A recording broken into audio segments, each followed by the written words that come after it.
And we are at the Yellow River Tap and Eatery. Rusty Nixon with you, along with Joe McKee, who will be joining me all this year. Joe, say hi to everybody. Hey, everybody. Glad to be here. What a great place. What a great place to be. It is. I'm glad I didn't bring any money because I see my favorite beer brand over there. I really need to stay away from that while we do this. Pizza in front of us and talking football. And we got all the area coaches here with us. And in just a second, I think we're going to start with Bremen. We're going to do it alphabetically so that we got everything set up. I'm going to talk to Justin here in a moment. But if you want to come and join us, come down. We are right downtown Plymouth. Go by. We're like it's like the zoo. We've got everybody sitting here in the window, and come by, say hello, and we'll be spending the next couple of hours talking to all the local football coaches about their teams and everything else. So stay there. We'll be right back. And we're back at the Yellow River Tap and Eatery. I always want to say dine. I don't know why. Mitch Columbia, you need to jump in. You need to Yellow River Tap and Eatery. Yeah, I always want to say dine. I'm sure that breaks some copyright rule somewhere. But we are back. I want to go to one of the new faces here, Justin Bogunia. Man, I remember covering you when you played at Bremen. I mean, so a first-year coach, but you're back at the alma mater.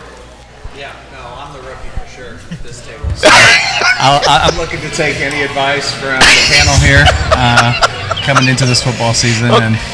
And just carry over a little bit, hopefully, of that Bremen tradition that we had a long time ago. I was going to say, that's kind of, you've been around a while, man. You were at Glenn. I remember talking to you when you were there. I mean, you've been coaching for a while. This is not new to you. First year at your home school. I mean, let's talk a little bit about what you lost. I mean, you had a huge loss to graduation, a lot of really great players. Graverson, Ledig, I mean, just a lot of great guys. Right, yeah. Definitely a lot of the skilled kids have left, a lot of the offense. I'm sure if you looked at the stats, it's probably 99% of our offense is gone. So looking to some of the newer faces and the younger guys to fill those roles, and hopefully we can lean on a more veteran, experienced lineman. And I was going to say, but in Bremen football, those skilled guys are great, but it's that green line. I mean, for tradition, that's what it is those guys on the line. And how do you feel about where you're at with those guys? Yeah, again, like I said, the more veteran players on the team are the line, so we're going to have to lean on them. And I think everybody would say, right, it goes both ways. Great backs will make a weaker line look good, and a great line makes weaker skill positions look good. So we're hoping that that's the case this year. What guys do you have coming back that you're really excited about so far? Well, I think the anchors, Logan Fredrickson, offensive tackle. Louis Garcia's next to him. Those two guys anchor pretty much our offensive line, coming back in probably the most experience up front. How about on the defensive side of the ball? What do you got coming back?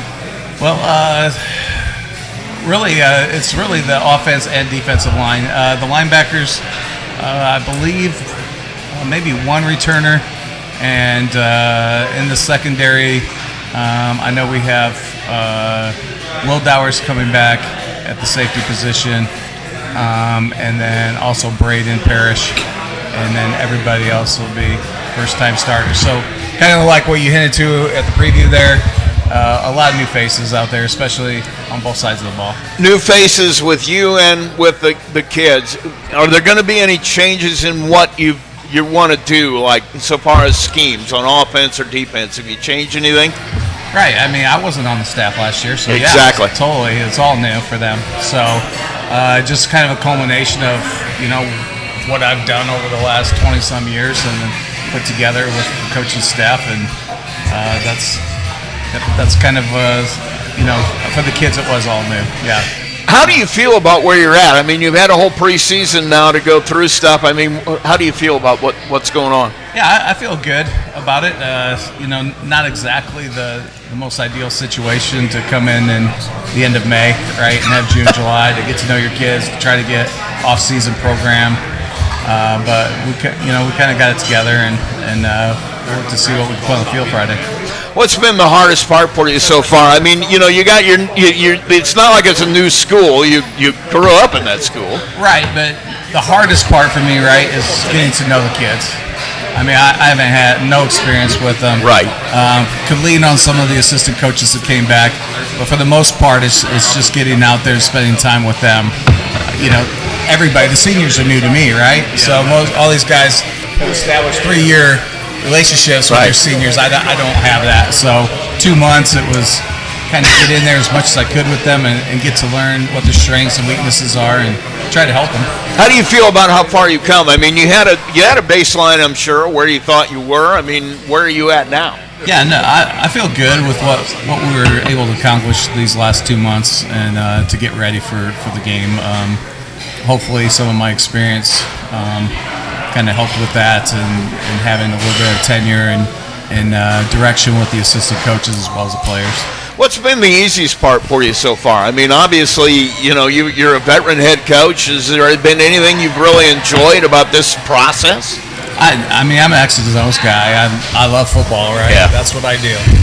Guys go golfing, fishing, I do football. So that's the easiest part, right, for me right now is just kind of the X's and O's part. And then it's trying to build a relationship with the kids, find their strengths and weaknesses, help put them in the right spot, and then try to capitalize on our strengths, right? Stay away from the weaknesses and try to help them succeed, really. As an X's and O's guy, do you feel like they're picking up what you're preaching? Are they catching up with you? Yeah, I mean, we talked today, and it seems like we've been practicing for 3 months, right? Like we were supposed to come to the Plymouth Thud. That guy. Oh yeah. So we've had no competition except for the scrimmage that we had last Friday, and so I think that. Anytime you go a week without a game, let alone the summer and preseason, we feel like we're ready to hit somebody, right, and get after it. Let's talk about that a little bit too, because the weather kind of kept you guys from getting out and doing what you wanted to do in the summer with scrimmages and that kind of stuff. What is that? How does that affect you? What does that change? Yeah, I think just a little bit of the physical part sometimes. Going inside the gym's not like going outside and running and getting heat acclimated. And now we've had, a break in the weather here this last week, which has probably been great for everybody, right? Get out there and do what you want, work as hard as you want, not have to worry about those restrictions. That's kind of been nice. So, I'd just say that's the biggest part is just physically trying to get your kids ready. Let's talk about your first game. And Cherubusco, over the course of the years, that's kind of become a little bit of a rivalry between Bremen and them. I mean, it seems like they show up regionally in a lot of things, volleyball, basketball, I mean, over and over, and you're opening your season with them. What do you know about them? He's senior dominated, so anytime, right, you look at a roster, I'm sure all these guys will tell you the same thing. We look at the roster, before I do anything, watch film, how many seniors do they have on their roster? I know what kind of fight I'm in for with a strong senior class. He has that. He's been there, established, he's run that program, he's run the wing tee, so you know that even from last year to this year, they're going to run the offense better than what they did. Probably have a few little adjustments to that. You got seniors, guys that have been there, you can kind of do a little bit more.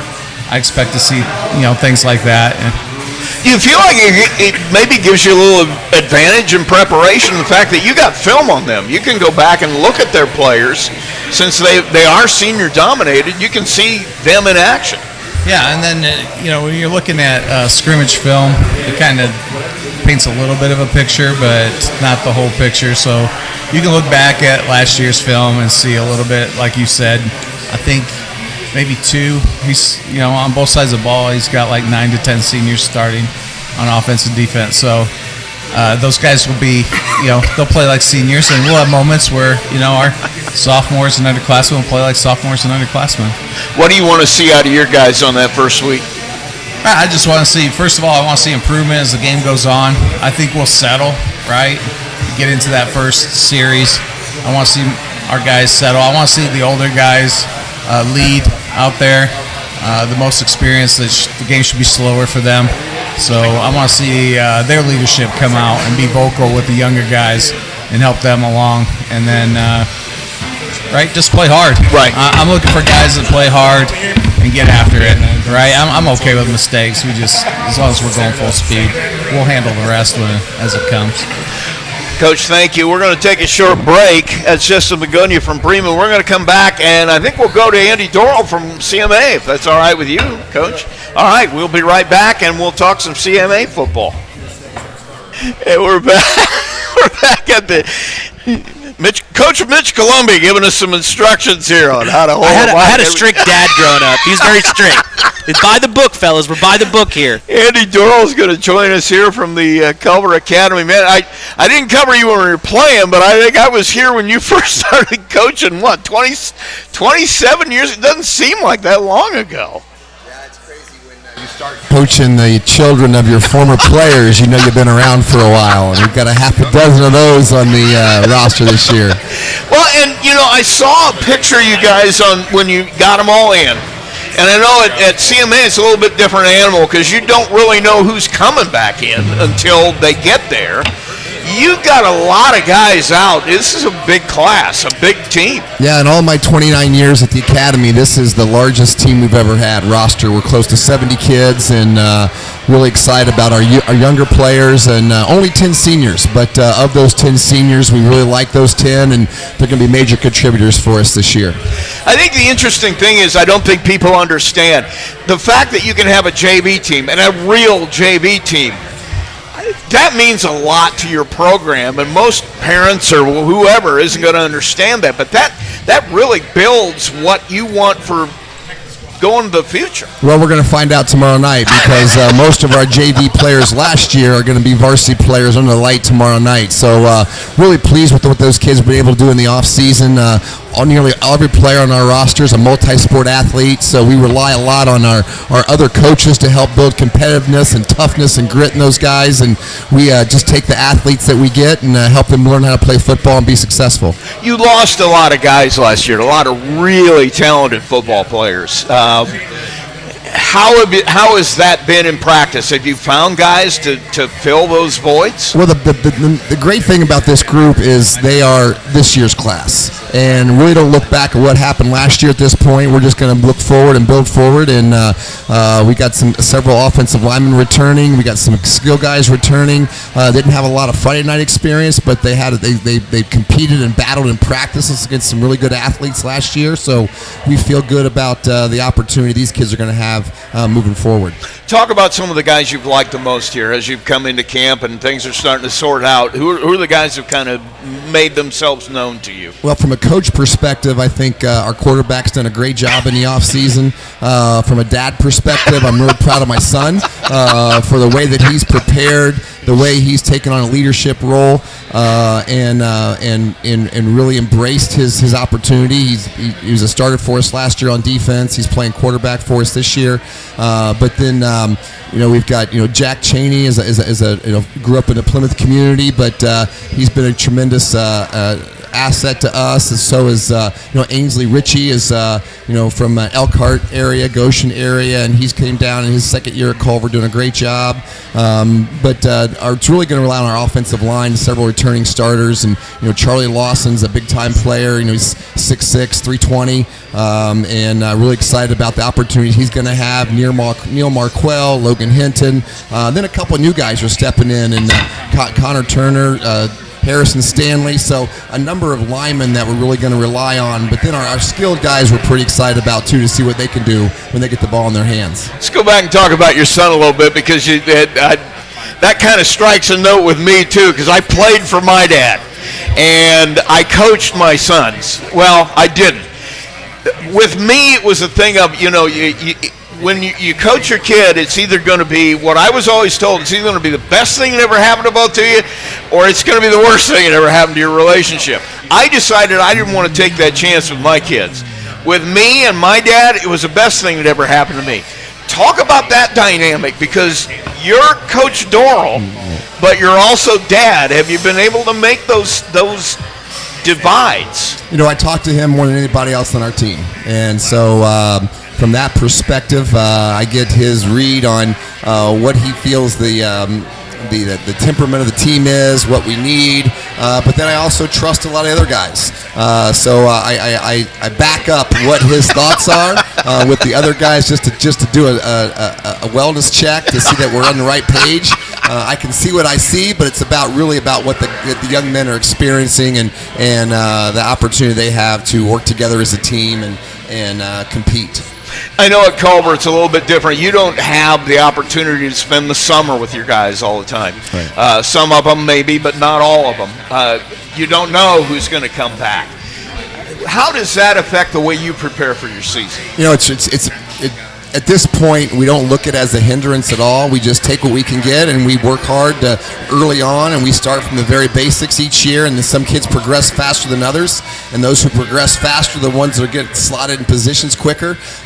We actually changed 3 special teams roles tonight on guys because they had great practices last night, and we elevated them, so it allows for competition, particularly early on, and nobody gets locked into a position. And we moved a middle linebacker to guard. We moved an H-back out to wide receiver just this week.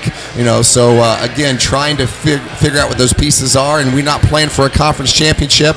We're looking to play the best football we can by November and have a chance to play in November. We build from there. Talk a little bit about Owen as quarterback, too, because his skill set is different than the guy he had last year. It's going to be a different offense. What changes have come about because of that? Well, I think that watching film with me and understanding decision-making and taking care of the football is something that we're really excited about that he's going to be able to do.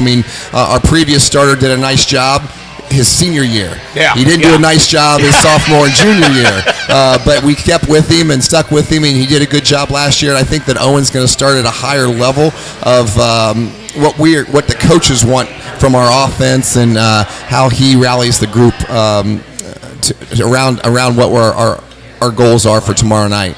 You and I both know that nothing happens without the offensive line. That's always been a focus of you. How do you feel about where your guys are at?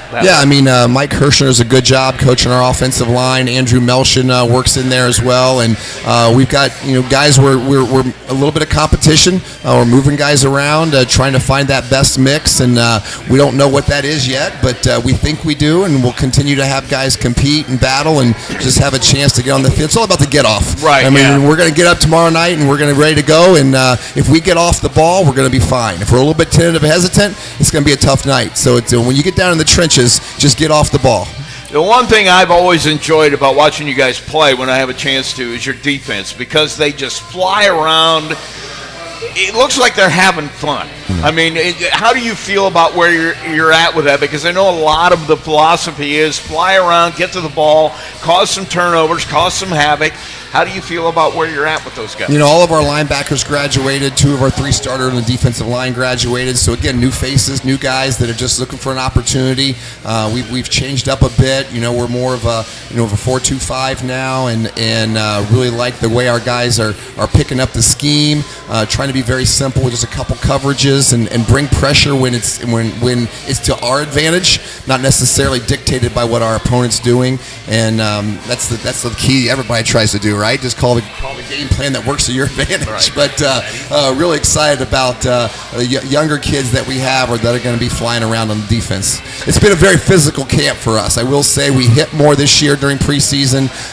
We were more physical during preseason. And, in fact, yesterday the very first drill we did was a tackling drill that was really physical out of the gate, just encouraging the kids to understand when that ball kicks off tomorrow, you can't wait till the second quarter. Right. You got to go right now. Talk about where you feel you're at, because once again, you have a little bit shorter time with your guys. You don't have any of that summer stuff. You just get camp and go. How do you feel about where you're at right now? Like I said, we try to make that a positive. We're fresh. We're excited to get rolling. We're ready to compete against somebody else. The scrimmage last week went well, and we're looking to build upon that. And all we want to do is just be better every day in practice, and that boils into doing a 10-yard battle every week. If we can win those 10-yard battles, we're going to be and give ourselves a chance to be successful on Friday. Talk about your opening night opponent. Adams, they've been where they are. Yep. You have no idea what to expect, I'm sure. What do you think you're going to see on Friday? I mean, they're a big team. They got athletes. They had a lot of balls hit their hands in the scrimmage, and they had a few bad snaps in the scrimmage, but they'll get that corrected. Frank does a good job with those guys, and if they catch those balls and they eliminate a few mistakes, they're going to be a really formidable opponent. And by no means, I mean, are we going in there thinking that this is going to be a game that we can put in the win column without earning it. And first games are lost, not won, and it's going to come down to a special team play. It's going to come down to turnovers. It's going to come down who can execute in the red zone. What do you want to see out of your guys? I just want to see them fly around and have fun. The first game is about getting off the ball. And you've heard me say that many times, but I want our guys to compete and battle and just scratch and claw to make plays and make them uncomfortable. And if we can do that, then I like our chances. And again, taking care of the football. Let's not have turnovers. Let's force the action to them and put them on their heels. Well, good. Let's take a quick break. When we come back, we'll talk to Austin Foust, head coach at Culver Community. So stay tuned. We'll be right back. We're back at the Yellow River Tap and Eatery. Come join us if you want to. We'll be here for a little while longer. We got all the football coaches from Marshall County in here with us. We're going to move over to Culver Community now with Austin Foust. Got here a little late because kid had to play soccer. I got to tell you a story. My kid, when he played at that age, I was coaching today and so I never got to see him play. And he come home and said, well, they kept fighting me. You know, it was always in a fight. I watched him play. I watched for a few minutes, and some woman next to me stands up and screams, get him out of there, he's a thug. And I looked at her and said, lady, that's my kid, and you're 100% right. He was a great football player as a soccer player, and it went from there. And after the game, it's like, son, you got to understand, they want to fight you because you're fighting them when you shouldn't be. But did he win? I guess that's the question. Oh, we did not. Plymouth's got some good soccer players. All right, Coach Handley's got a lot of good soccer players coming up at the 10U lever. But no, he was good. Obviously, tackle football. He's only 7, so not quite ready for tackle football yet. So he can run around and play soccer, and then hopefully things will change. Well, it will. Believe me, it will. Talk about your team. I mean, we're talking about young guys who haven't played a lot of tackle football. That was a year ago. You got a bunch of guys back now. I got to feel like there's a year into this thing. You've got people a lot further along the curve. Yeah, we do. Obviously, it starts with the McEwens, right? When you have those two back, the twin brothers, we have quarterback and receiver. That's huge. Isaiah Vela for us had a great season in the weight room. Theron Carrington just looks like an Adonis, with how he looks and stuff. So, again, we hopefully those things that we have in the weight room we see translate to Friday. But, we got a lot of young guys too. I think we got 15, 16 freshmen, which is awesome to have. But there are also 2 15, 16 freshmen as well, where everything's a first tonight, first true Thursday pregame. This is how we do special teams. This is what you got to do. If you're on scout, punt, we need you to actually cover things like that, trying to run around. And but no, it's been fun. Our kids have, I've worked really hard. So hopefully we can, come out with a W on Friday. Talk about that weight room aspect a little bit. I think everybody sitting here is going to have a similar story, but that is where everything really starts, isn't it? The summertime, getting them into weights. Yeah, I mean, obviously, you want your kids to be as strong as possible, but, the other thing it builds is that confidence.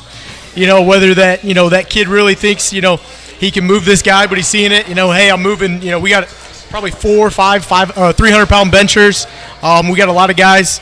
I think we got 8 guys over 245 power clean, things like that. I mean, our numbers are really good.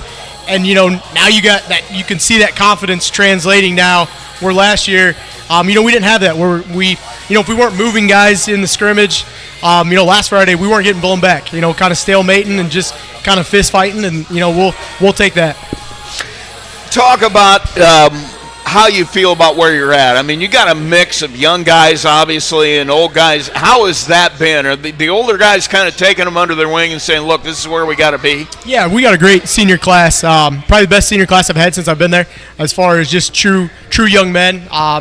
With their parents have done a great job raising them, and our kids have really followed. They know what our standard is, and they've kind of fallen in line with that. And then our younger kids, that 15 guys that came up, they played middle school football, and Coach Mike Zahner was their middle school coach for 2 years. So anytime you get that kind of coaching, that helps too as well.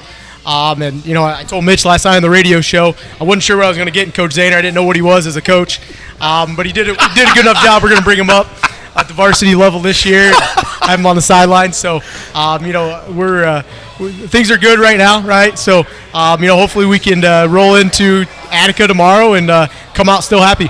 I'm showing my age. I covered him when he was a player, too, when he was at Culver. So, another one of those guys coming along. He's the AD there. Talk about how you feel about where you're at. I mean, you've had the summer. You've had this early part. Where do you want to be? Yeah, I think so. Where we can be. We got maybe the most talent we've had skill-wise since I've been at Culver. The only problem is 2-3 of those guys that are going to start for us have never played football before. So it's one of those things where, you've seen them do it in practice, but when a Friday night comes, what's that going to be? Now this Friday night it's a over 2-hour bus ride on turf. Oh, jeez. We're that kind of thing, and we'll see. We've had a good week of practice, and I think our kids are excited for it. Talk about the new guys you've seen that you think are going to make an impact. Yeah, so senior Scotty Banks for us. I've been trying to get him out to play football. Finally got him out. His senior year, he's probably 6'1", 6'2", about 185 pounds. Athletic kid, playing our tight end, DB for us. Weight room strong too as well. We got Jordan Green out from the basketball team. That's another kid that good basketball player. Really helped there, and looks really good in a football uniform, and has done a really good job so far.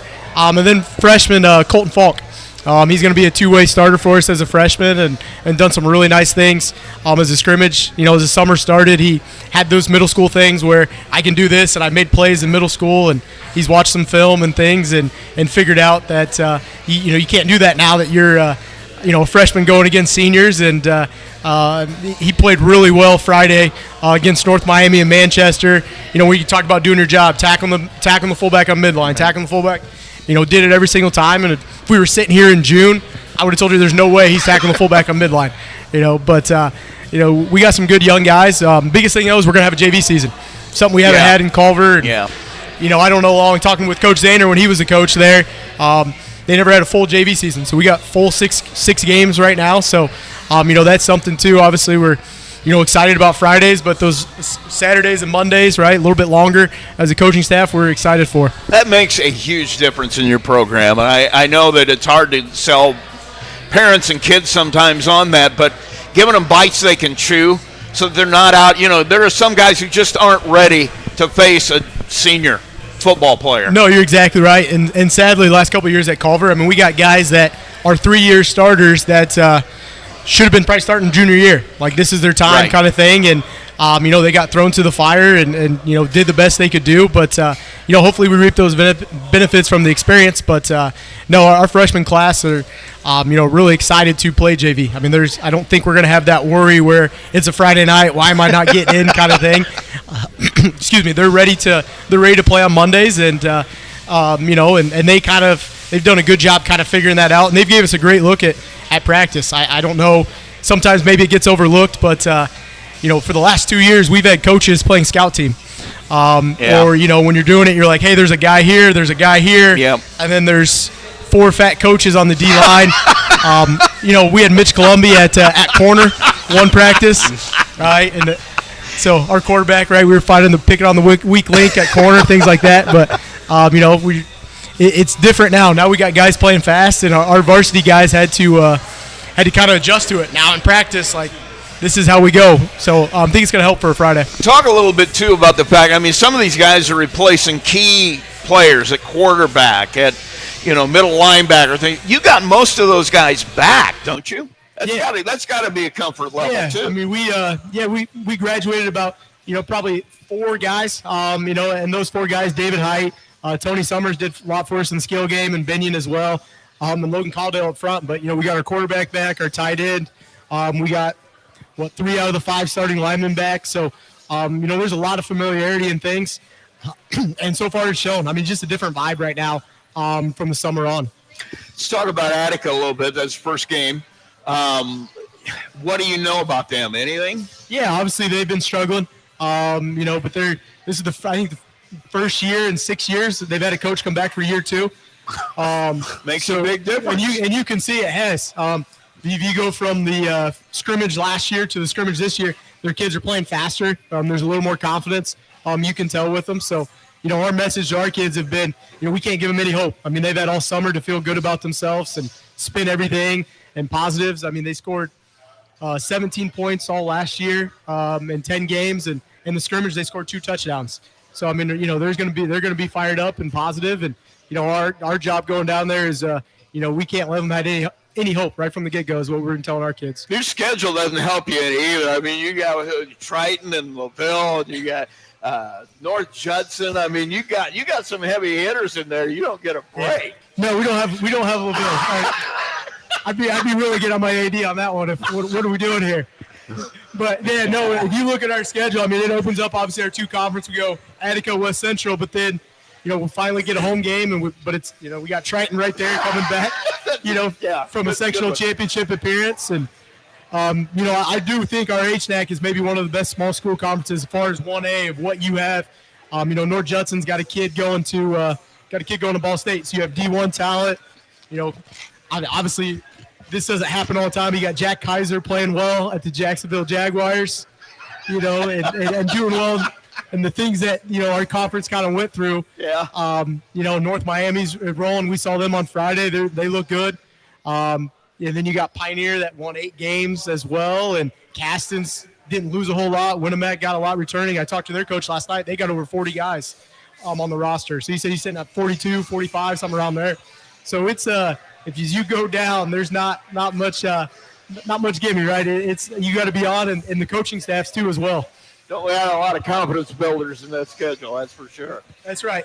Well, Coach, thanks, and stay there. We'll be right back. We're gonna talk to Jeff Kaiser here in a moment. He's down there next to you. So LaVille is next on our list, and we'll be right back. Who doesn't like pizza, right? But have you tried the pizza at Bourbon Street Pizza lately? More fresh ingredients and a new pizza sauce recipe. It's like a slice of heaven each and every time you take a bite. And now there's 16 new style of pizzas for you to choose from on the menu. And let's not forget the mouth-watering wings or their 5 different pasta dishes to choose from. Bourbon Street Pizza with area locations in Plymouth, Culver, Argus, Walkerton, Napanee, and in Bourbon. If you're looking for a quick and delicious dinner for the entire family to enjoy, look no further than a Bourbon Street Pizza location near you.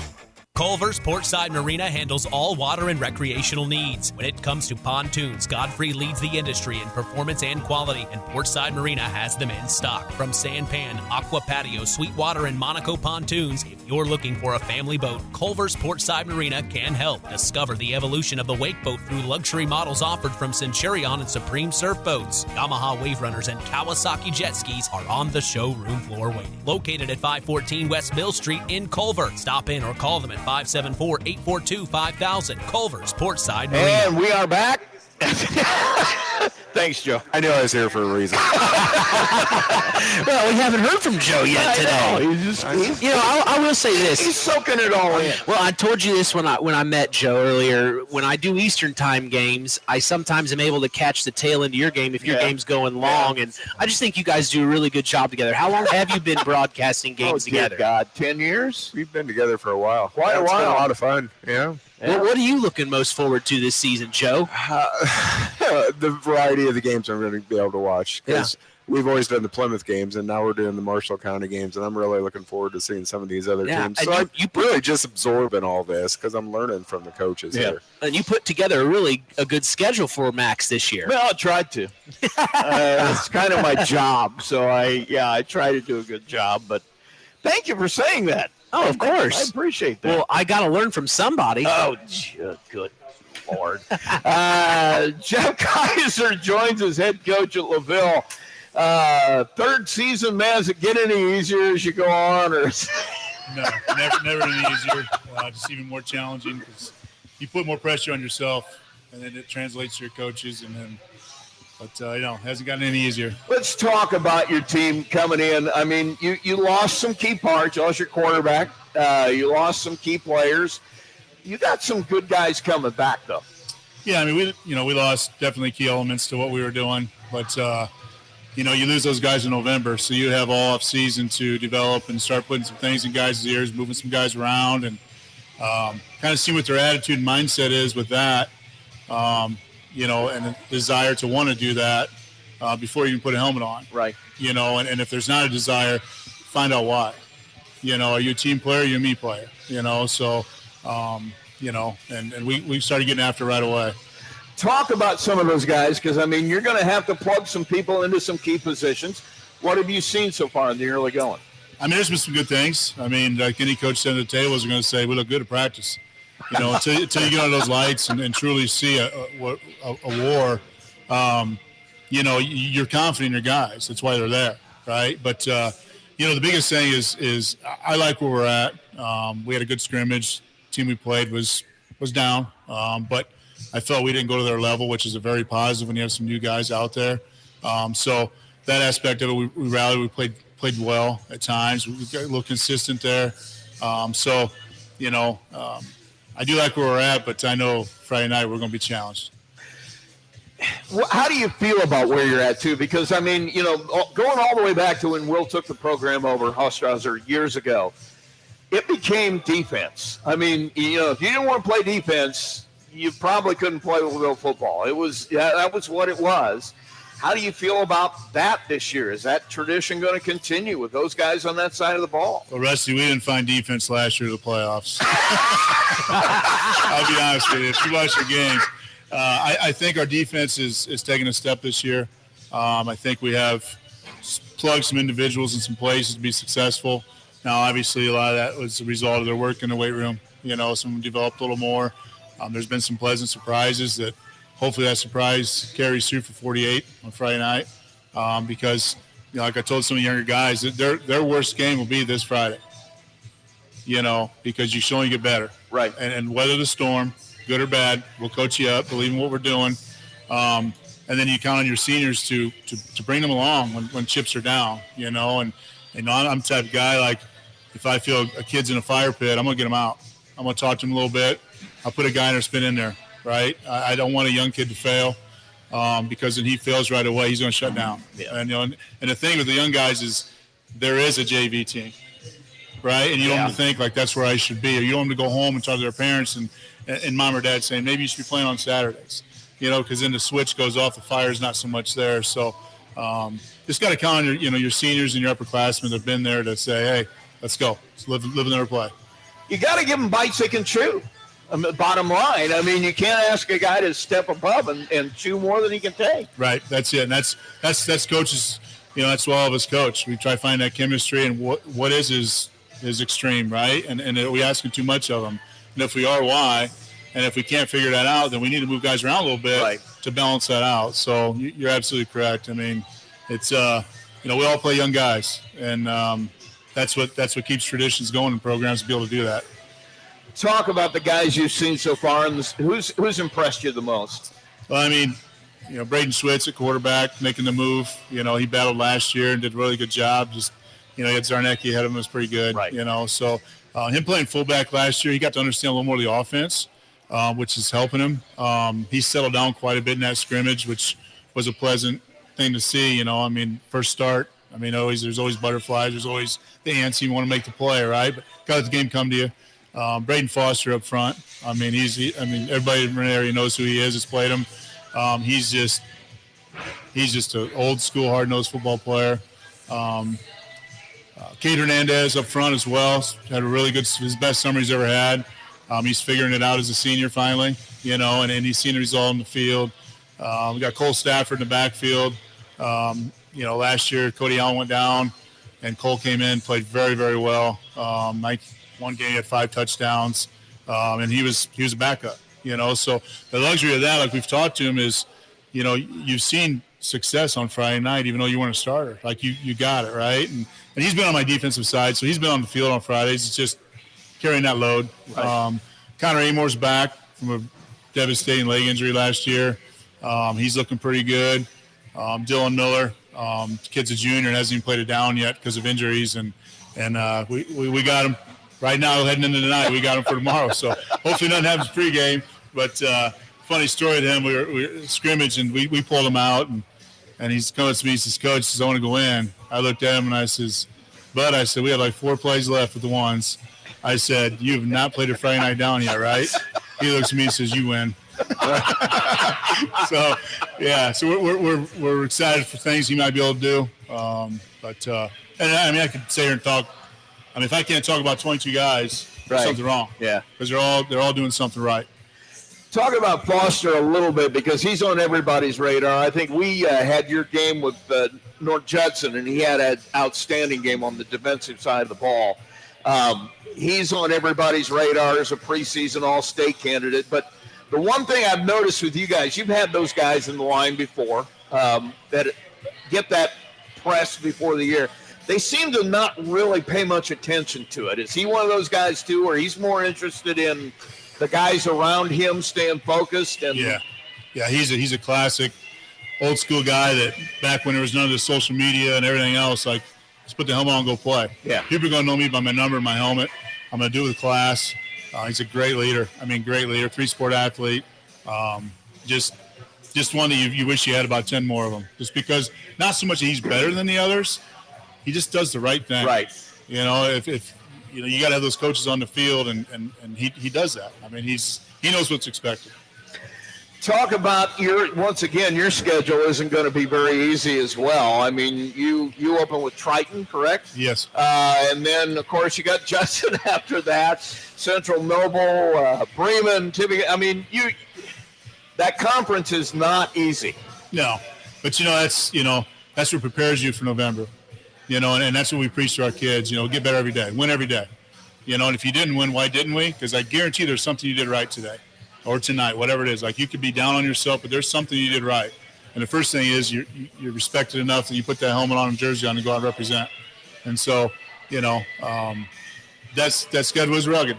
I mean, it's going to be battle tested, and less than 24 hours, we're going to be battle tested no end. Talk about your first opponent. I mean, he's sitting right here. We're going to talk to him in a minute, so he'll get rebuttal time. That's fine. Triton comes up first, and that's a battle. I mean, talk about them. That's a big rival. I mean, it's a 1A matchup, week 1. It's solid, and this is, to me, and I mean, some of these other guys been here longer than me, but week 1, film study and scheming is the hardest week. He's not showing anything, and if he is, there's nothing schemed. I mean, there's no scheme, no situations, right? You can't play the first down, second down. A lot of people have stuff scripted, so it just is what it is. You're looking at personnel, but to give Andy credit, I tell you what, kudos. He's not a first-year coach. I mean, his boys are playing, and the kids are bought in, and not only with him but his staff. I mean, they're doing things. He's moving guys around all over, and it's. That's never a bad thing, when you're able to do that, because guys know multiple positions, and he looks fast on film. I mean, the names that we would mention, and I can name about 5 or 6 right now, is the same kids that either play basketball, baseball, run track. Yeah. And that's one thing, as a coach, like I have guys that play multiple sports, and that's what you want, but the names that we can mention, and I could say to Andy right now, is I know these are players. They've been players on the basketball court, track, or, in the football field, baseball field. So those kids know how to win, and Andy, he's done a nice job, and we're going to be challenged. How do you feel about where you're at right now? I mean, like I said earlier, like every coach should feel like, no, we're doing things right. Yeah. But then you lay awake all night, scratch your head thinking, dang on, we need to be better at this and you better at that, So it's, I mean, listen, until you get a true 48 in you, well, we should have worked more on that. We work too much on this type thing, we're trying too much. So, until you get the true battle test, it's hard to gauge. I mean, I do like where we're at. I like our mindset.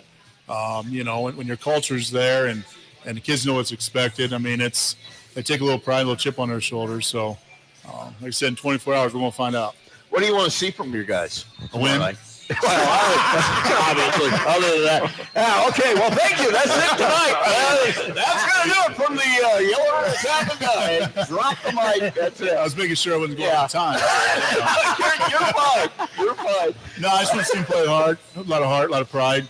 It's first night under the lights. Don't get caught in the moment. Be the moment. because there's new kids that are going to sit there and be like, oh, look at me. And if you do that, he's got enough speed, they're going to run right by you. And it's going to be laughing stock on Saturday morning film for them, and we're going to be yelling. So just be the moment. Don't get caught in the moment. Play with heart. And when chips are down, rally. And if things are going right, don't get complacent. We're going to take a break. We come back. Did I catch you unawares? I'm sorry. I'm sorry. I was taking pictures. Yeah, okay. Documenting. You young guys with your selfies and all that stuff. You guys look so beautiful. We're going to cut.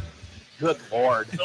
Good Lord. It was your birthday yesterday. Yeah. You turned 33, right? 88, according to Handley's team. I was 88 yesterday. So, anyway. We're going to come back with Ron Brown from Glenn. So, stay there. We'll be right back. There's a trend happening around the educational world. More and more high school graduates are attending smaller community colleges to start their educational journey. At Marian University's Ancilla College, we welcome students from all walks of life. The opportunities at Marian University are endless, from living on campus to being a collegiate student-athlete. From day one, your professors will help you create a plan for a success at Marian and beyond. Find out more about Marian University's Ancilla College through our website at marian.edu/Ancilla today. Coke Zero is now Coke Zero Sugar, with great Coke taste. Some people were excited to hear the news. Some were skeptical. So we're not going to have the star of the show you're watching come out and say, "You'll love it." No special jingle written by this week's hottest pop star. No famous internet celebs who happen to be holding the label just so. Okay, maybe just one little pour shot. The only thing that will make you believe Coke Zero Sugar has great Coke taste is trying it yourself. Ice cold Coke Zero Sugar. And we are back at the Yellow River Tap and Eatery with the high school football coaches from all over Marshall County. We're going to go to Ron Brown, the head coach of John Glenn. I mean, this is your second season, but it's not your second season. You've been around. This is something you actually were in the school corporation before you even took the job here. Yeah, that's right. I was there as the assistant principal, still doing that. And I knew a lot of these kids, and when we had a unique situation come up, my kid was going to be playing on the team and all of his friends, and I was actually helping out with the middle school staff, and we thought that would be a nice transition to have a familiar face around the kids. Talk about that a little bit, too, because an administrator's job isn't the same as a teacher's job. It's a different kind of animal, trying to coach and still be an administrator. Talk about that balancing act a little bit. Absolutely. It is very unique and very strange. I have to constantly remind the kids that there's a difference in Coach Brown, who is, from 3 o'clock until, late at night, and Mr. Brown, who is there from 8 o'clock to 3 o'clock. When you're a teacher, you're 100% behind those kids. Like, even when they mess up, you're 100% behind them. Yep. As an administrator, or as the head disciplinarian of the school corporation, I have to follow, a certain set of guidelines and be as consistent as possible. And so, that's a unique situation that you have to navigate. And I never thought that I would have to, look at that, but that's just the reality. So, the good thing for me is I have a lot of really good assistant coaches. And so they fill that gap of things that I want to do or want to say, but I know better, so I don't. And so, they have those relationships that are built with those kids. Not that I don't, but it's a different kind of relationship. And it really helps out with, the development of the kids and how, our summer went. And like I said, we have great assistant coaches that do an awesome job. And I think that's where we're going to see some of our steps that we take this year is going to be because of them. Second year, but I mean, like I said, you've been around a long time. Most of these kids you've known for a long time. I mean, you got to feel like that gives you at least an extra year of being a veteran. You know your guys. Yeah, stepping in last year, we didn't know, or I didn't know what they could do on the field, and how to put them in the right position all the time and that. And of course, we had what I would say the most injured team in the whole area, so we never really got to see a lot of these kids that we're going to see this year have a full season. And that's going to be something that's going to be super exciting, watching these kids hopefully play a whole season, healthy and see what they can do, together. Talk about the guys you've seen so far. Who's impressed you the most? Well, my vocal leader, the guy that says the things I want to say, but I don't say, Blake Wright, he's leading the way right now, and he's setting the example, and he's setting the culture of how we want the football team to go, and he's been a great leader. You have him, and then you have Aiden Smigowski that is, helping on the line along with Eli Wallace. Those are two seniors that are leading the way, and then I have Gabe Goodsell, who just got back, a week ago or so from basic training, and so that's going to be an advantage having a real American hero on your football staff, and he looks the part. When you have a kid who's 6'2", about 220 pounds, we just kind of nicknamed him Steve Rogers, Captain America, because that's how he looks, right. And so I'm really excited to see what he gets to do. He was one of those kids that week 2 against Edwardsburg, he had a significant injury that sidelined him for a while, and I'd love to see what he's going to be able to bring to the table. Braden Benwell, he's back as a senior. Austin Pranger, who is, bought in, and he's back, and he's a kid with really reliable hands. He actually catches the ball when it touches his hands. So that's a great, kid to have, and he understands what's going on. Anthony McWigan, it's always nice to have a corner that happens to be 6'2", almost 190 pounds, and he looks the part too. And Jose Capellas has done a great job with our secondary of working with these kids and doing some different things, and so it's exciting to have him there. We're fortunate enough to have this year a pretty competitive offensive line where we thought we knew who our starters were, and some kids didn't go as hard, and some kids beat the other ones out, and so we have a new lineup coming up, and so that's great. And same thing for the defensive line. We have a nice amount of kids that are rotating in there, and so I'm hoping that creates that competitiveness to where we want to get better and better each week, and I hope that gives us some ability to spell our kids throughout the game. You feel like your guys are getting what you're preaching. I mean, it's different than the previous whatever. Are they buying into what you're selling? Well, I don't think all over the place. I don't think I'm selling anything. I think that we were in this together, and I guess the best way to put it is my kids are salty, and so they feel like they have something to prove every game, every down, every series.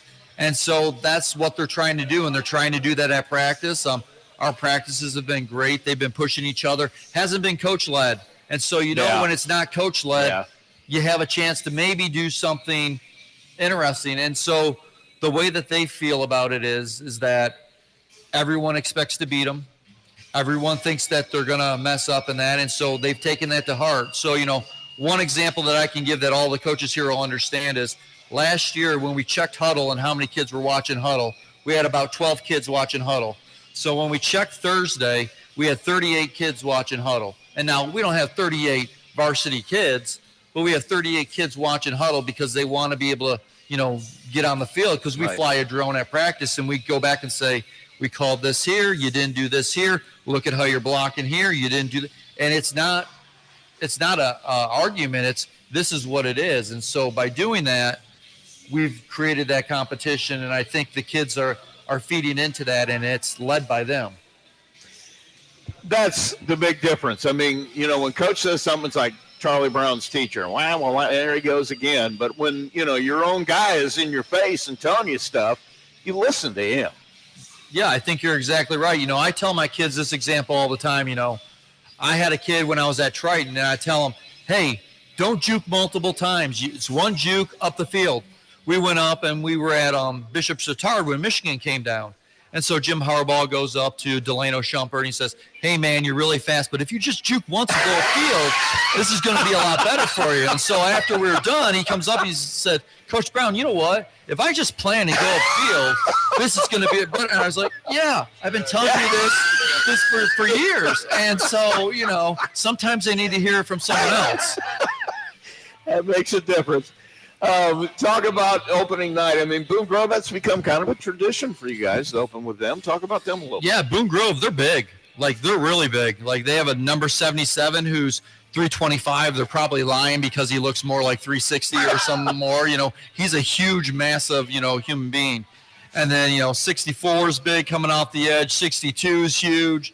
Then they have some nice corners in that. And, they're going to be a great opponent for us to play. And we have to be prepared. And we have to be prepared and understand our coverage all night long. And so if we can continue to look at it a play at a time, a series at a time, I'm hoping that our kids get the outcome that they want.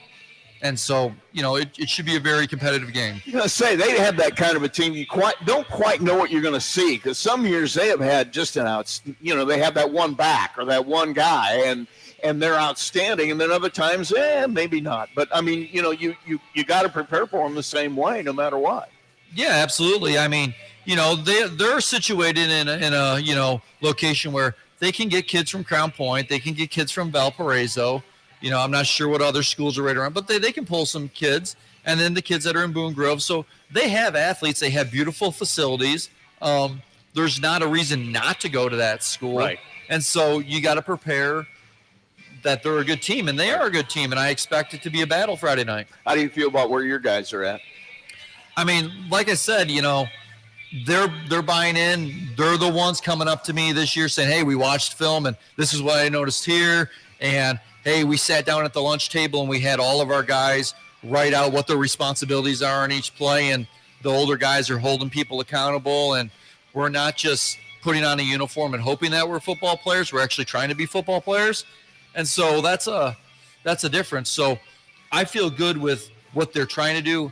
I won't know how good they are until probably we get 3 games down the road, and so that you can see, is this fool's gold or is it for real, or what is this? And so, when we talk, in 3 weeks, I'll be able to tell you, where they are. But I'm happy with their effort that they've been putting forth so far. What do you want to see out of them Friday? Just effort?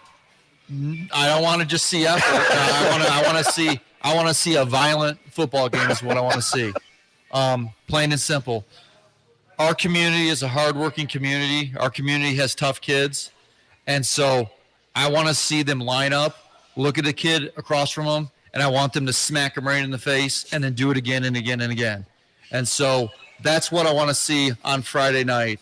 I don't want to see moral victories. I don't want to see feel good, whatever. I want to see them physically dominate the other team.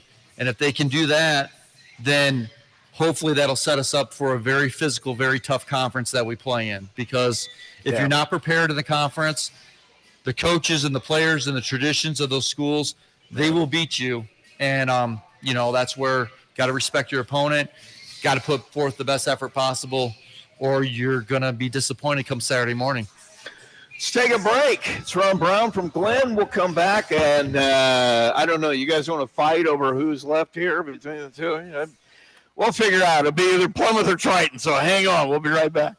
Absolute Plumbing, Heating, Cooling of Plymouth has become one of the leading service companies in northern Indiana. Serving Marshall, Stark, St. Joe, Fulton, LaPorte, Elkhart, and Kosciuszko County since 2014. They specialize in residential, commercial plumbing, heating, and cooling services. They also handle drain cleaning, water heater repair, commercial refrigeration, furnaces, generators, and much more. And they're the area's only York brand dealer. That's why Michiana has made Absolute Heating and Cooling their one-stop shop for service needs. Locally owned and operated with over 20 years of experience in the trade. Visit their website at absolutephc.com for complete service information. Absolute Plumbing, Heating, and Cooling, the area's top York brand dealer. Johnson Danielson Funeral Home has been established in the community of Plymouth since 1879, and its staff is committed to providing care that goes beyond the expected in serving today's families who call Marshall County their home. They welcome families seeking options and alternative ways to pay tribute to someone, from burial packages to pre-planning to planning a checklist. The professionals, along with caring staff at Johnson Danielson, are available to assist your family 24 hours a day by simply calling 574-936-2829. Visit their website at johnsondanielson.com for a complete list of services.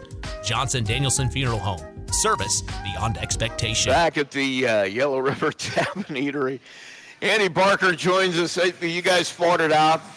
Is Handley okay over here after you got done? He tapped out quick. You're the new guy. I mean, literally the new guy. I mean, Justin's a new coach at Bremen, but he's been around a while. This is the first time for you through this. Yeah, first time head coach. Yep. Talk about that process. I mean, how's that been? It's been a good process, really. It was a unique situation, just like Ron had in his neck of the woods. You know, I was able to come in the last month of last year's season and be a part of the team going into the playoffs, which then kind of in turn launched me into putting in for the head coach and ultimately getting the job. I'm going to imagine the biggest challenge has been getting to know those guys. But if you were on the end of last year, I mean, you had that time to get to know them. I mean, how do you feel about how that process went? Yeah, quite honestly, I think when it comes to actually getting a job, had I not had that month with them so that administration could get a feel for who I was, and then ultimately me get a feel for that team and go in and interview well in a sense of, this is what I saw, this is what I would like to do. That was critical. And Triton did an interesting, and I'm assuming everybody else does, you know, they had a panel of athletes that were within this. And so because of those relationships that I'd already built, we were able to have a really good conversation in that meeting. Talk about those relationships, because as you come back, you've got a summer here. How do you feel about how it's gone so far?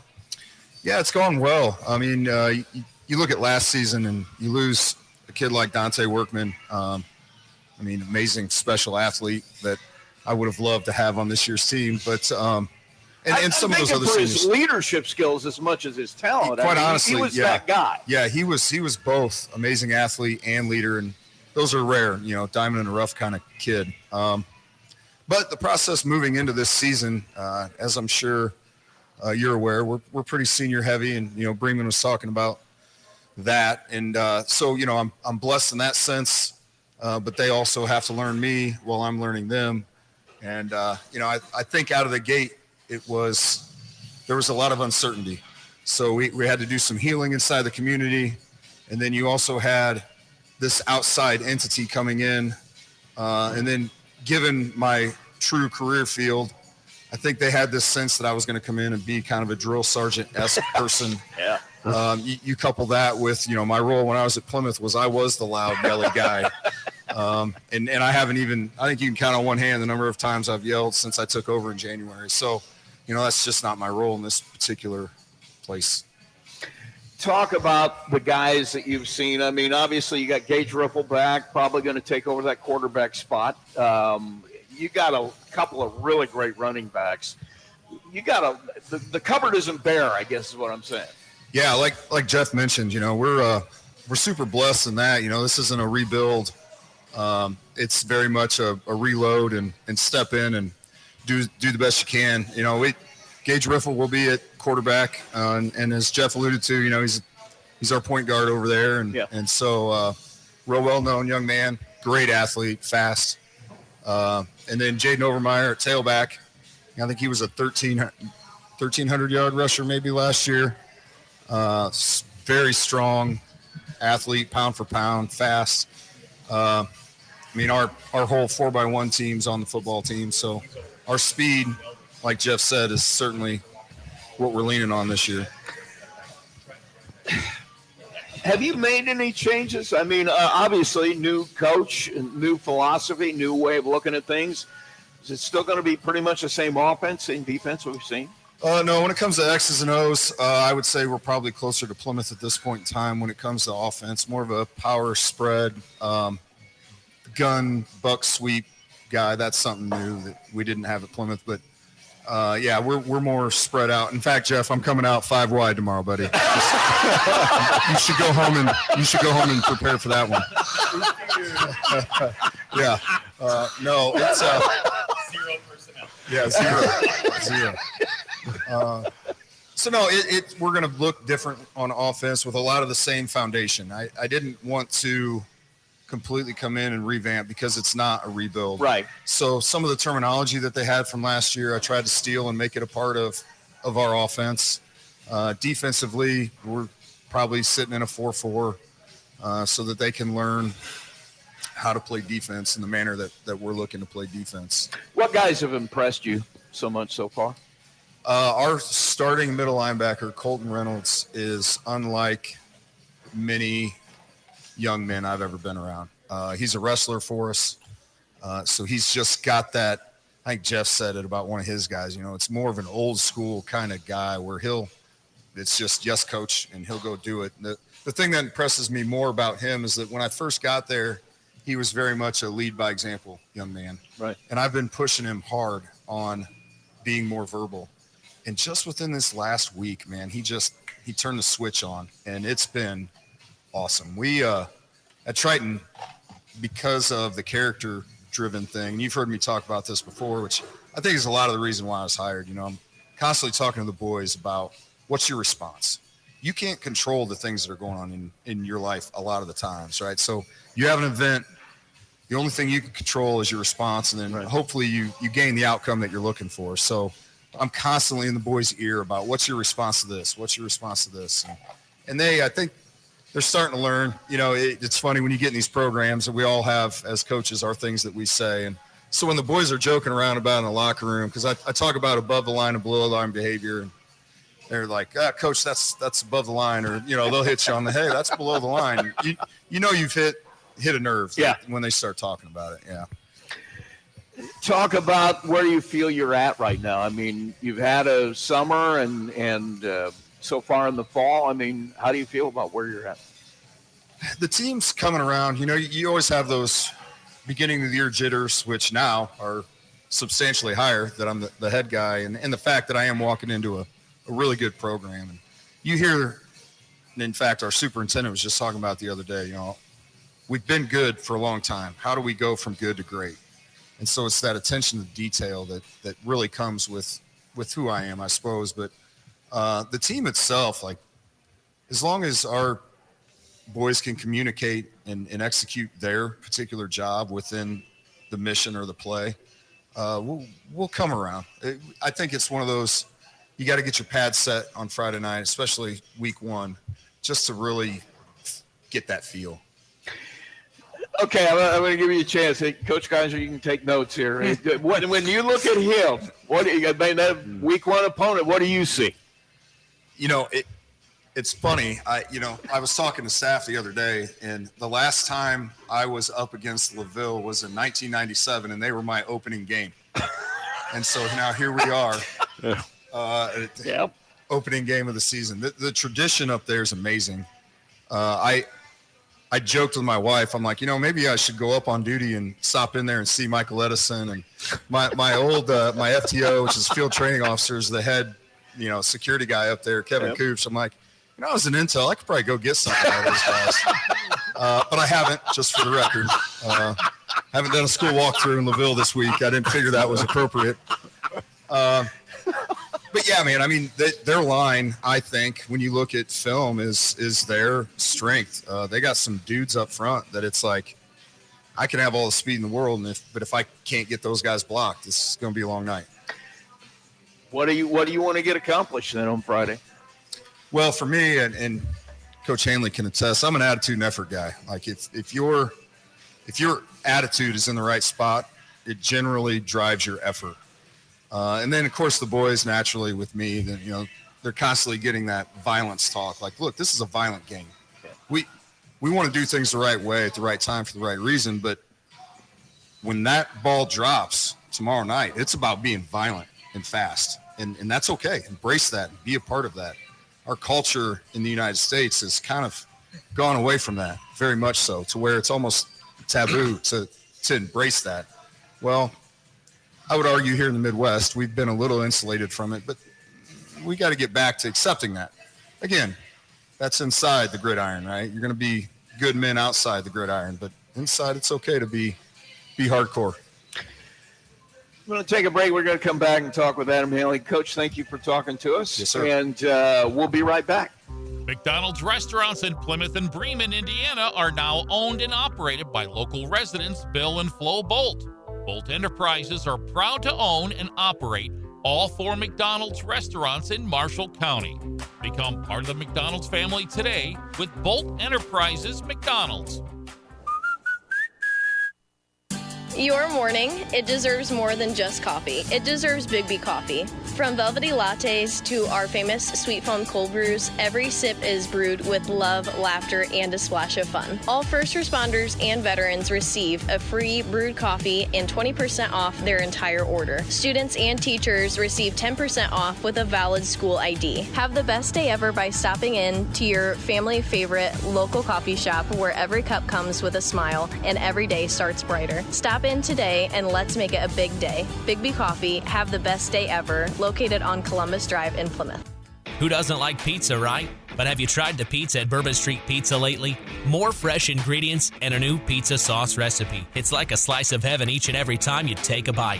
And now there's 16 new style of pizzas for you to choose from on the menu. And let's not forget the mouth-watering wings or their 5 different pasta dishes to choose from. Bourbon Street Pizza with area locations in Plymouth, Culver, Argus, Walkerton, Napanee, and in Bourbon. If you're looking for a quick and delicious dinner for the entire family to enjoy, look no further than a Bourbon Street Pizza location near you. We are back at the Yellow River Tap and Dine talking about places we just got kicked out of. And we're going to go with a wired mic. Okay. Adam Handley joins me, head coach of the Plymouth Rockies. And you will be on our first Max 98.3 game of the week this week, taking on Tippecanoe Valley. You have an interesting situation in the fact that you've got a lot of things going the right direction in the program. Everything's moving. But you're losing a key. I mean, Xander Ramirez, 3-year start. He's the only quarterback you've ever had. Yep. You're going to have to replace him.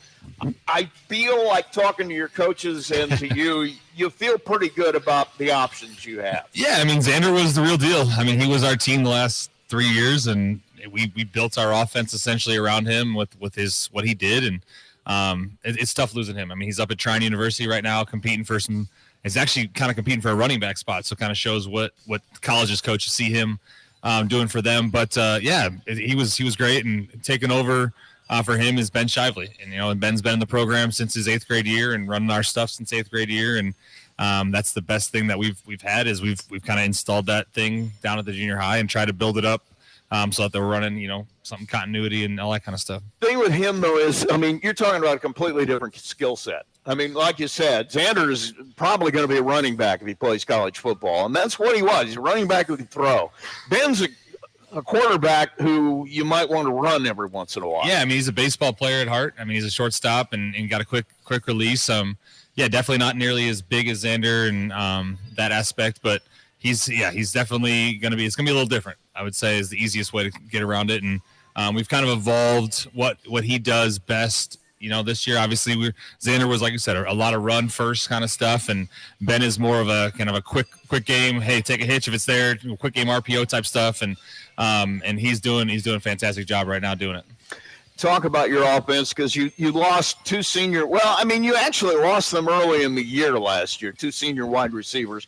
I think we're going to have one of your wide receivers. That's what I was told. We might have one stop by here in a few minutes. Stop by in a few minutes, but I mean, talk about that process too, because your receivers they're a little bit seasoned, but they're still kind of young. Yeah, we lost Aiden Van Duzen and Aiden Blaylock halfway through the season, and those were two of our senior receivers that we thought were going to lead the program last year, and lose Aiden in inter-squad scrimmage before we even get to week 0, and then Blaylock goes down with a torn labrum in about week 3. So we had Davis Jones and Fernando and Metzger and some of these other guys that have just stepped up and kind of filled those roles early on last season. And then, those will be the group coming back to lead our receiving corps. Offensive line, and this is something we talked about last night a little bit. Your football players look like football players for the first time in a long time. I mean, they've been in the weight room. You got, 3 300-pound guys? Yeah, I mean, we could definitely start 3 or potentially even 4 guys that are around the 300-pound limit, and not just 300 pounds, just, they're pushing 400, 500, 600 pounds in the weight room and squatting, that kind of stuff. And it's been great. Aaron's done a fantastic job with our guys, and it's finally nice, like you said, to get off the bus and be like, oh, we look like a football team. Yeah. Right? When I got here, we didn't have the get off the bus factor. No. When Concord rolls off the bus, they look like football players. So it's good to finally have that.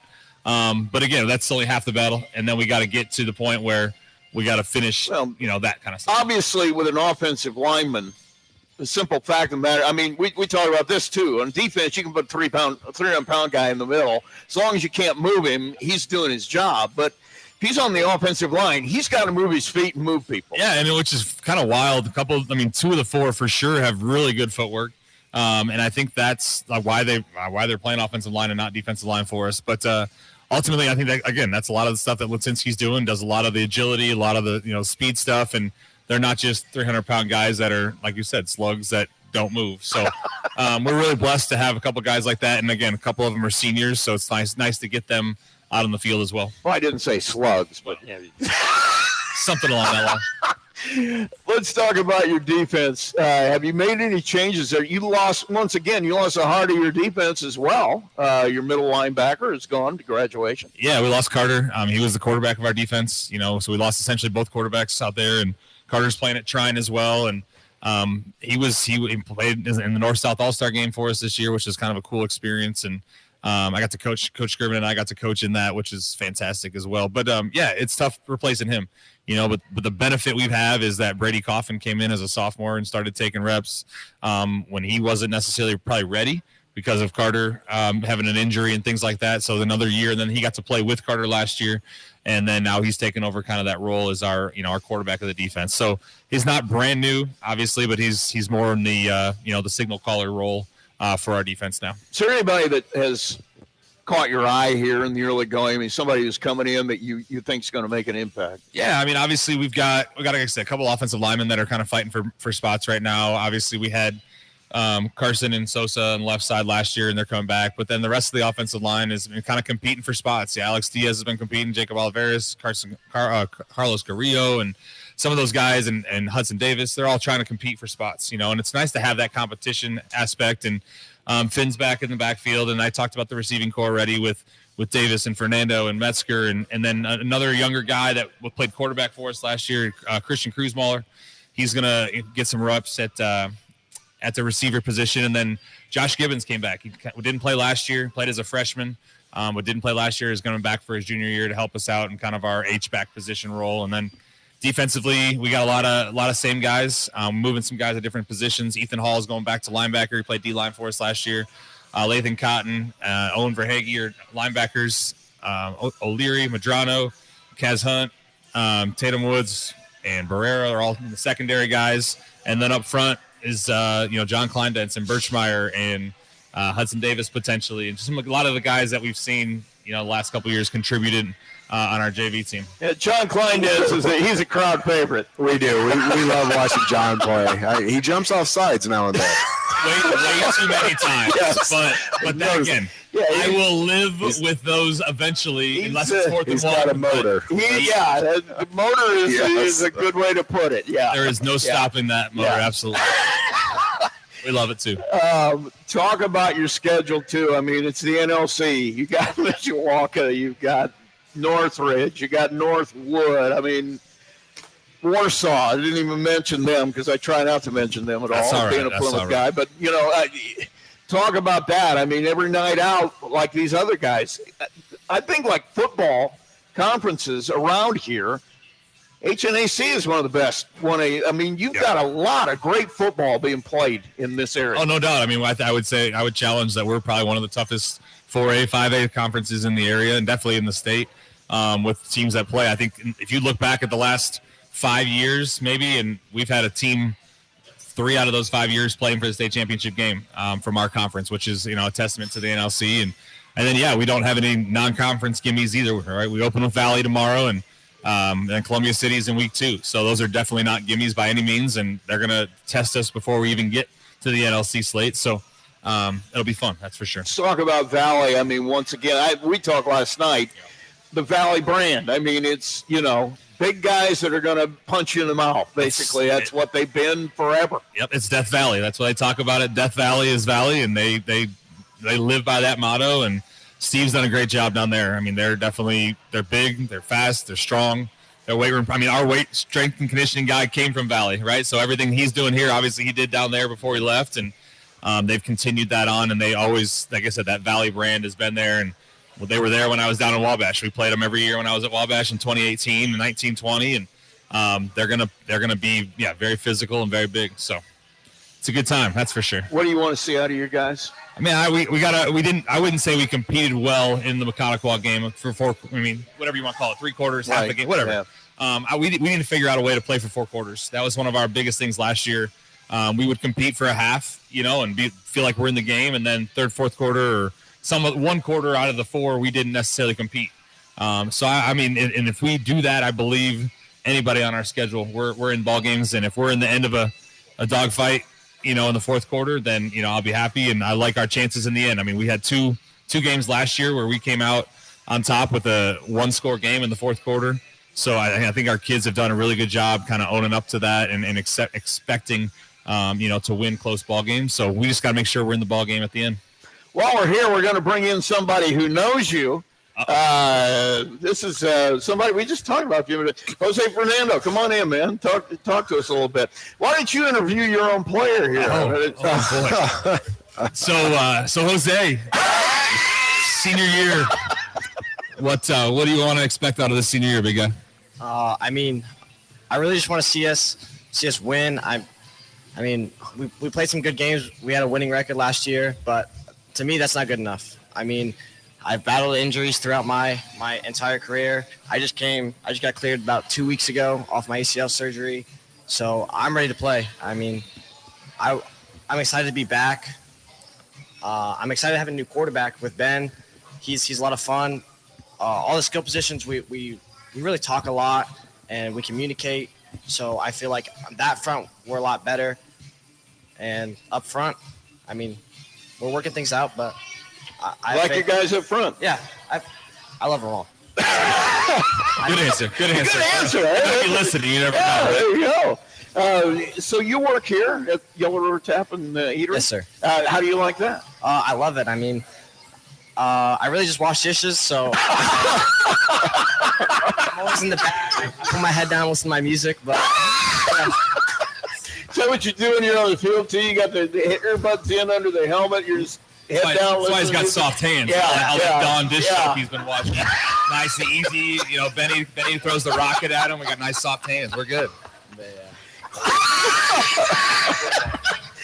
Oh man, I wish we'd had a video on that. The look on your face, man.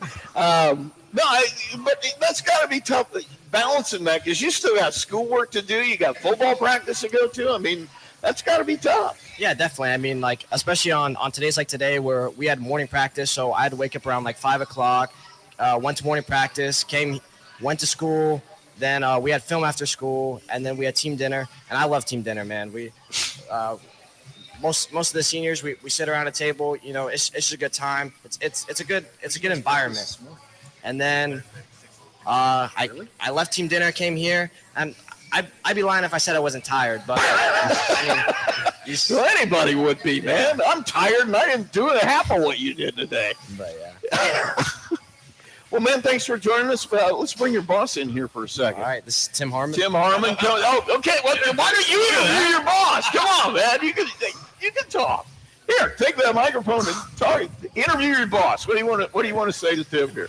I mean, Tim, we just recently opened, so how do you feel but business has been going? Well, I mean, business is great if we could just get some good dishwasher. Honestly, Jose's a great kid. He's a hard worker. I mean, I'm actually really impressed. He gets up, goes to early morning practice, comes to school, he has dinner, then comes back here. I mean, these are 14, 15-hour days for these kids, and he's a stellar kid, absolutely one of the best. I know he washes dishes, but my gosh, he's a force back there. He is. And so he's a great kid, and we really enjoy him, and I got to get out to see him play. Well, I got to thank you for having us. I mean, this has been great. This is a perfect environment for us to be in. We're right out here like the zoo where everybody can look at us as they go down the street. And I want to thank you for having us come in. I mean, you're brand new here. You got some special stuff going on. You got like, what is it, trivia night or something? Yeah. Tuesday night, 7 o'clock, we do trivia. Packed house, 16 to 20 teams. Y'all ought to come. It's a good time. We give away prizes, win or lose. It's a good time, and Jose can wash your dishes. Those are definitely fun nights. There you go. So there we go. We're going to take a quick break. Well, hey, Come Tim, back, Tim. thank you for being one of our main sports sponsors on both WKBI and Max 98.3. Without you, we wouldn't be able to do this. So thank you. Good deal. Thanks for having us, man. Thank We appreciate you. it. Bye-bye. We're going to take a short break. We'll be right back, so stay there. MCF got its start in 2018 with one goal: bring fast, reliable fiber internet to Marshall County. Today, we offer lightning-fast speeds, equal upload and download with no contracts and no install fees. Whether you're working from home or streaming all night, Marshall County Fiber keeps you connected. We might be the new kid on the block, but we're growing fast, just like our internet. Visit marshallfiber.com or call 574-223-2191. MCF, making rural connections possible. At Marshall County REMC, they are more than just your electric provider. They're your neighbors, your partners, and your connection to a brighter future. Since 1936, they have been powering homes, farms, and businesses with reliable service, innovative energy solutions, and a commitment to our community that never wavers. It's not just about keeping the lights on, it's about keeping our community strong. Marshall County REMC, powering progress, powering you. Learn more at marshallremc.com.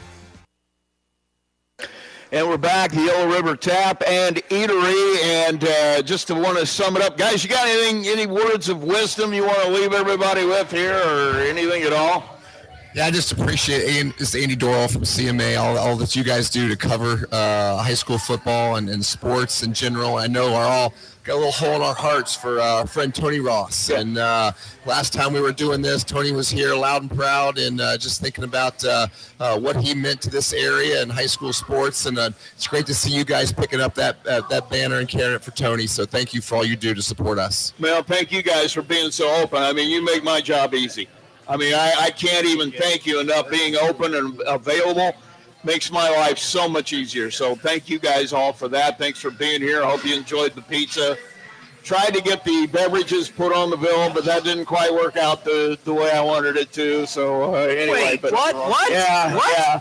But thanks for joining us, and thank everybody out there. And coming up, we should mention with Tony Ross, we will have our first Tony the Boss Ross. Yeah, so this is new this year. What WKBI does, we're now going to pull athletes of the week from all of these schools here. So there will be the Tony the Boss Ross Max 98.3 Athlete of the Week. At the end of the year, all of the athletes of the week are considered for Athlete of the Year. The Athlete of the Year will then be chosen. They will receive a college scholarship. They will have a plaque made for them, just like we do at WKBI. So we're going to be able to get interviews with these kids on a weekly basis, just like we do over there. It's going to be really amazing, and it's named after Tony Ross. Yep. So we're very excited about this. So that will be we'll have our first athlete here this weekend. So, gentlemen, thank you so much. Joe, you got any words of wisdom you want to leave everybody with? There's a lot of wisdom out there. There really was. Tim thought we were related. No, well, we're Tim both kind of good looking. Kinda. No, there's Kinda. a lot of knowledge out there. I feel motivated. I still have a year of eligibility if anybody, in the market. He was a pretty good lineman in his day. Now, there's different motivation out there than his dad coached me. So his dad used and a we're all different sorry type about that. of motivation. So, yeah. It was usually. But anyway, I'm looking forward to seeing you guys. Usually a foot per end. Usually face mask. Face mask, yeah. Face mask thing. Attention getter. Yeah. But anyway, that's going to do it for us.